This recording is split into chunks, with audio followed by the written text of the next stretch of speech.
La auscultación del sistema digestivo nos permite valorar ruidos que van a estar derivados de la motilidad intestinal y también posibles soplos vasculares. Es muy importante que no se nos vaya a pasar que la auscultación siempre va a ir antes de la palpación en este sistema digestivo, ya que si nosotros realizamos primero la percusión, podemos llegar a alterar los ruidos intestinales. Muy importante, vamos a utilizar el estetoscopio, que primeramente lo vamos a calentar con nuestras manos un poco para que pues, no sea molesto para el paciente y también no hacer que tenga contracciones el paciente abdominales y alterar los ruidos. Entonces, una vez que ya hemos calentado el esteto, vamos a ejercer lo tenemos que colocar ligeramente. Nos vamos a ir ayudando por los cuadrantes. Aquí de manera ejemplificativa hago una demostración. También es muy importante que debemos de explorar la presencia de soplos, siempre empezando con el trayecto órtico, que aquí podemos ver, lo colocamos, y también las arterias renales derecha y la izquierda, y no olvidando también la ilíaca derecha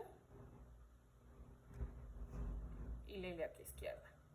Es muy importante no olvidar que también tenemos que evaluar la presencia de los soplos en estos puntos. Posteriormente vamos a pasar a hacer la auscultación por los cuadrantes a nivel abdominal. Empezamos a nivel del epigastrio.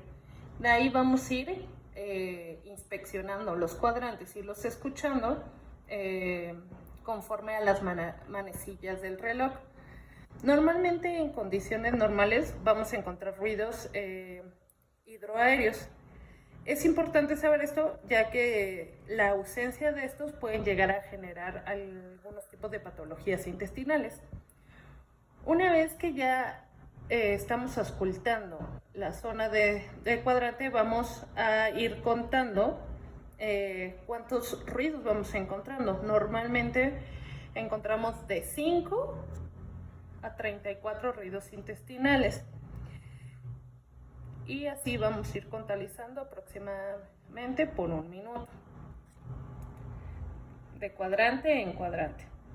Es muy importante saber que si encontramos más de 34 ruidos intestinales, hay que reportarlo como un aumento de ruido intestinal. Y si encontramos menos de 5, lo reportamos como una disminución de ruidos intestinales. También es muy importante comentar que, por ejemplo, en patologías como gastroenteritis o en las primeras fases de obstrucción intestinal o hasta cuando la persona tiene mucha hambre, puede llegar a aumentar sus ruidos intestinales. Como punto final, es importante saber que si no llegamos a encontrar ya en 5 minutos no encontramos ningún tipo de ruido intestinal, se reporta como ausencia de ruido intestinal o como un silencio abdominal, y esto realmente se considera ya como una urgencia quirúrgica.